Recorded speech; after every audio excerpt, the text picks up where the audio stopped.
Hey guys, Artosis here, bringing you some more of the CNSL Season 6. This is Group C in the round of 32, and it has been really exciting so far. This is the winner's match, although it may not look like it. We have 815 here in the top left of Dark Origin. In the bottom right, our foreigner pro gamer, just an amazing Protoss player. It is Dewalt. Of course, Dewalt having that big upset over Scan. He got a big early lead. It was hard to finish him off, but ended up winning. So that's huge, guys. Like, seriously. Occasionally in CNSL, we have had non-Korean players beat Korean players. You know, even I've done it, but this is like kind of a different level, right? That was like a 30-minute game against Scan, who's so incredibly strong. So a big cheers to Dewalt for that. We're going to see if he can make it out of this group. And I was mentioning at the beginning of the group that I felt like this is a player that there's a possibility he can beat. The thing is, 815 is super volatile. He's an extremely aggressive player, and you never really know exactly what he's going to do, which of course that means that, I mean, he might just kill Dewalt in 4 minutes, right? That's a possibility. You have to be open to that. But also, if you block whatever crazy thing is coming, it can be really, really hard for Zerg to fight back after that. So we'll see what Dewalt has up his sleeve. It looks like he's actually going to go for a Nexus first here, very likely. And that's like without a scout. So if it were a very, very fast pool, Dewalt would just die here. But he's taking a little bit of a risk. You gotta hand it to him. Like, you need to take some risks in StarCraft, right? Look at this, even scouting with that Nexus probe. Sending another one down for the Forge. But yeah, you have to take some risks in StarCraft. When you think about it, right? Like, even Flash, who's considered by far better than everyone else, only wins something like 70% of his games. So, like, you have to be okay with losing sometimes. But anyways, Dewalt is going to get up here. He's going to see its hatchery first and be very, very happy with his build order choice. And it's going to take a minute before this really picks up. So I'll use this opportunity to say a big thank you to CasterMuse. I have some of his links in the description below. He puts on the CNSL. I think it's one of the best and one of the most important tournaments that goes on outside of ASL, right? Like, ASL is kind of number one. That's what really keeps the pro scene kicking. But this is literally for the best players who didn't make it into that, because the pro scene is a lot more than 28 players, which is what gets to play in ASL every season. So just absolutely fantastic. Really, really happy that he puts this on and gives me the replay. So give him some love. And of course, hit that follow button, that subscribe button.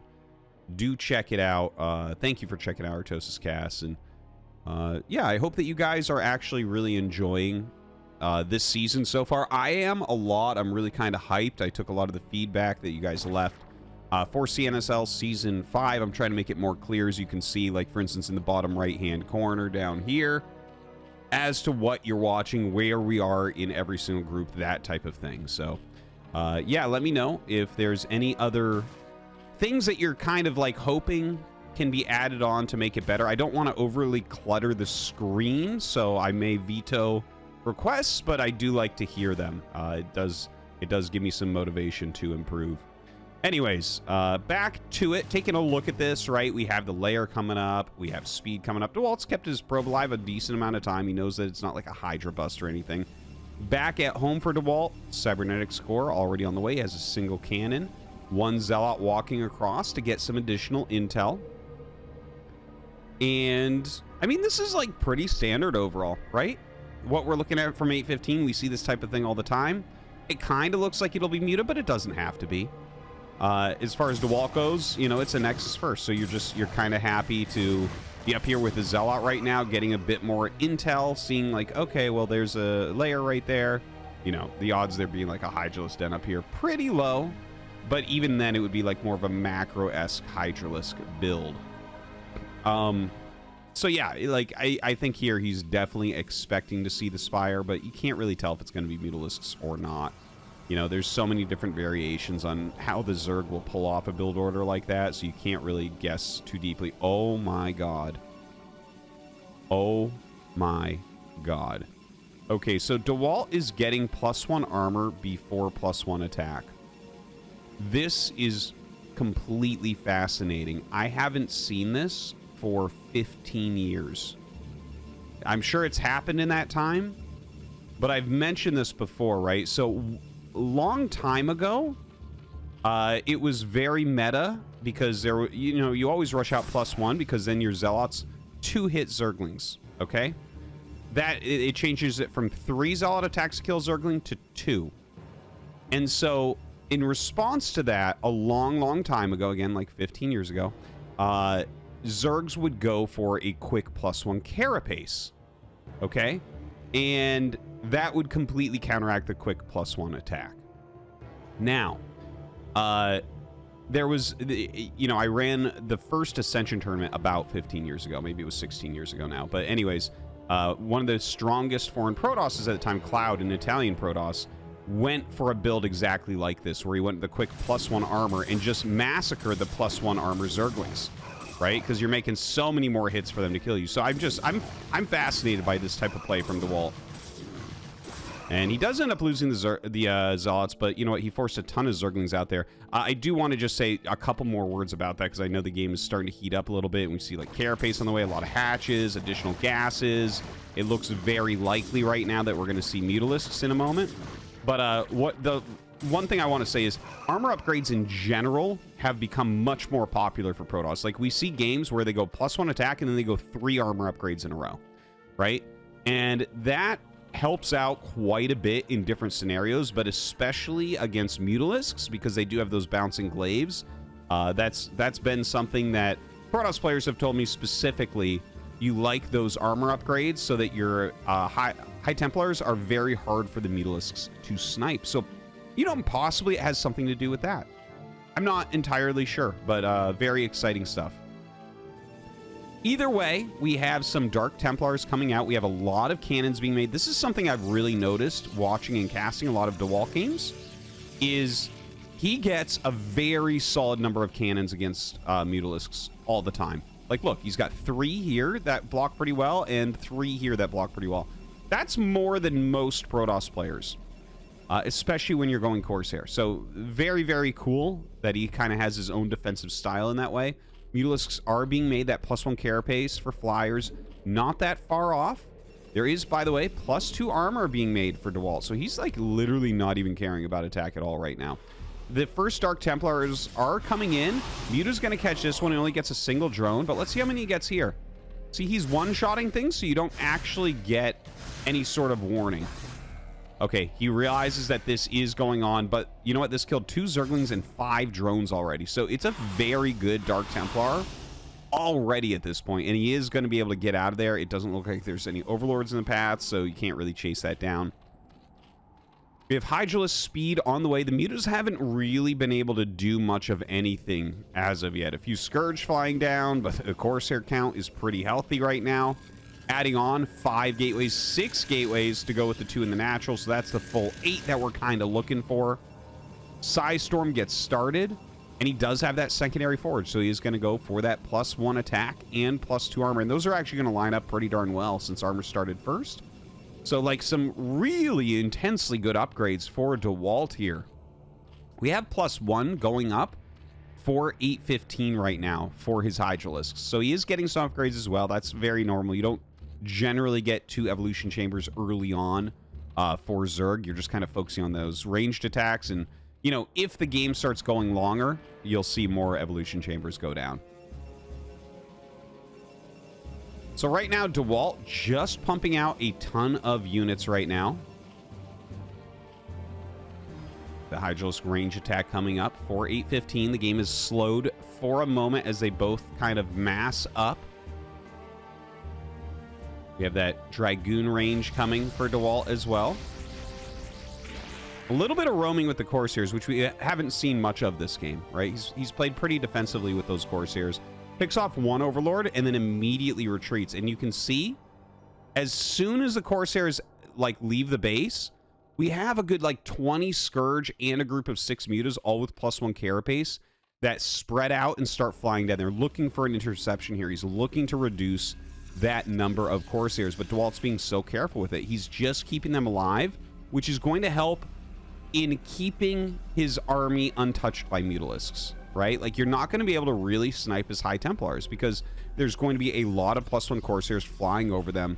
You can't just fly in and snipe. You need those Corsairs to either be reduced in number or gone, and then you can get in there, right? But as is, the Mutas, like, these Mutas in Scourge, so far, their value has been, I guess, keeping the Corsairs away from him, but that's it. Right? They really haven't done very much. Now they're flying across the map. Let's see. That is a lot of Scourge with the Mutalisks. They come in, start attacking the Zealots. It's not that many Mutas right now. The Scourge count, though, absolutely insane. Look at that. He's got 12 there. He's got 24 Scourge right now. That is a lot, right? He's got 3 groups for his air army at the moment. And he's keeping them all spread out. He really wants to get those connections. Let's see. Comes in. The Corsairs, ooh, they do have to run, losing 1 already. And honestly, like, we heard a High Templar die, so 815 actually doing a pretty darn good job at the moment. Storms the Scourge, a huge storm on the Scourge, and that means the entire air army definitely going to go down, but he picks off another High Templar. I can't believe it. 2 High Templars already picked off despite the Corsair count.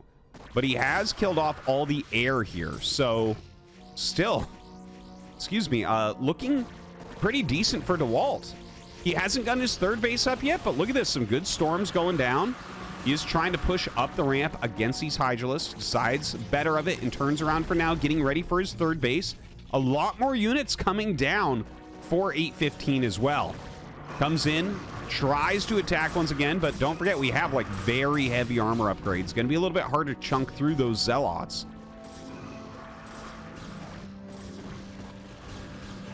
More Hydras actually hitting both locations. This is interesting because this group actually feels like it's doing pretty well. It's picking off units that come out, but everything else getting slaughtered. So he will have to pull this back as the main army comes back to fight. The Nexus is going down. And taking a look, you know, 815 has good production right now. He has a very healthy drone count. That's a lot of Corsairs going down. Only 3 remain. He has very good production, a very good drone count, but he is just on 3 bases, right? It looks like he wants to take a 4th here, but he might have to go into a containment style. But hold on, Dewalt right now kind of pushing out and taking control of some of the middle of the map. You know, this is an important moment right now as Dewalt is going to be able to kill off all of the lurkers that are out here and reduce a lot of the Hydras. Needs to get those Zealots back over with the Dragoons, though. Can't let the Dragoons take Hydra hits. They get absolutely dominated. But the Zealots will help him, and he should be able to kill off quite a bit. But looks like 815's reinforcements are going to be enough to force this army back at least. Dewalt still microing frantically. A couple Zealots left over, but it looks like there's enough. Well, it looked like there was enough until a flank came up from Dewalt. He's just rallying up even more units. Not even any Psy Storms in here, just Zealot Dragoon at the moment, nailing his macro, coming up the map, and retreating a little bit onto this high ground area. So that's pretty amazing from Dewalt. He took some extremely good fights there. You can see that he's up a good 35 supply right now. That makes a huge, huge difference. To be up that much supply when it's 3 base versus 3 base, this is a tough situation for 815. 815 is going to have to make some really difficult decisions, okay? Because Dark Origin itself in the late game turns into a map where if someone's not dead, it just turns into a map about containment. But who's going to get that containment? They're both fighting for it in the center right now. Whoever ends up controlling the center controls the game on Dark Origin. That is a lot of lurkers. Lurkers, of course, absolutely fantastic at containment games. A decent storm goes down. The Hydras have to mostly hold their position there. They take a lot of damage. Gonna back up for the time being. All right, the Hydra's rotating over. He doesn't want him to be able to get a 4th base up. And Dewalt going to run back. He doesn't want that Hydralisk lurker force to come down here, down this ramp, and kill his 3rd base. So he's going to play a little bit more defensive. A small group going over here to check what's going on. They're going to see this drone, but also they may run down here to harass that third base. Now, the containment play I was talking about, right? You have these bridges. Oh my God, 815 is going to go across the bridges. Never mind. He doesn't care about a containment. It looks like he wants to kill right now. He's going to try to cut off reinforcements from that third base and maybe kill the third base here. Lots of Psystorms going down for Dewalt. Oh my God, juiciest Psystorms. We do hear, though, an observer dying off. So these lurkers cannot really be killed at the moment. Look at this. Continues to move forward, but taking so much damage from those lurkers. Finally, an observer comes up, and Dewalt will be able to take down the lurkers. Oh my God, that almost went terribly for Dewalt, but he will end up holding it. 815's desperate gambit here to go over the ramp and end the game does not end well for him. Look at that supply differential. It's still around a 40 supply difference, but the numbers are a lot worse. 85 against like 121 is much better than what we're looking at here, right? Like this 35 supply difference, it's like your opponent has 50% more than you, right? You got to look at it that way. Whereas if let's say it's 200 against 160, that's a lot closer. That's a lot closer. So right now, 815 is in a very tough spot against Dewalt. We might actually have Dewalt win his group here. That is a real possibility looking at this game right now, because 815 hasn't taken additional bases. He doesn't have additional tech. He's still getting some upgrades, right? Like he's got +2 range attack. He's getting a carapace, but he's lost a lot of lurkers. He hasn't gotten a 4th base. Dewalt is sitting pretty on 3 bases right now. He's up to a good 10 gateways. His upgrades, let's check. Look at this, 2-2. Really, really nice. So he is leading by 2 upgrades at the moment. In fact, he's about to have a 3rd armor upgrade. Lots of Dragoons, and against a non-high-tech Zerg, that's going to be very strong. High Templars still being pumped out really regularly due to having 3 gases. Dewalt looking incredibly strong. He's going to move up into this 4th base area. This is an area, you know, it's a great base to take. It is the natural 4th base for both sides. But don't forget, if 815 does set up that contain, there is the possibility to hit from the low ground, right? Like some Hydras might be able to hit patches. Obviously, Lurkers can as well. We've seen a few more Guardians lately in some pro games. So just to mention that, I don't think that this game is one that we could see that. But, you know, anything with decent range can harass this pretty well. Now, Dewalt has moved down to this low ground area. I feel like he should move back up, honestly.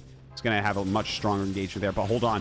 815 once again trying to shove in. Lurkers being burrowed absolutely everywhere. Kind of runs through everything, trying to get that critical splash damage, but Dewalt seems to have just enough to hold this off. The rest of his army coming down to sandwich it, and oh my God. I think Dewalt has just straight up done it at this point. You are not coming back after losing that many big armies. GG, Dewalt wins the group and moves on to the round of 16.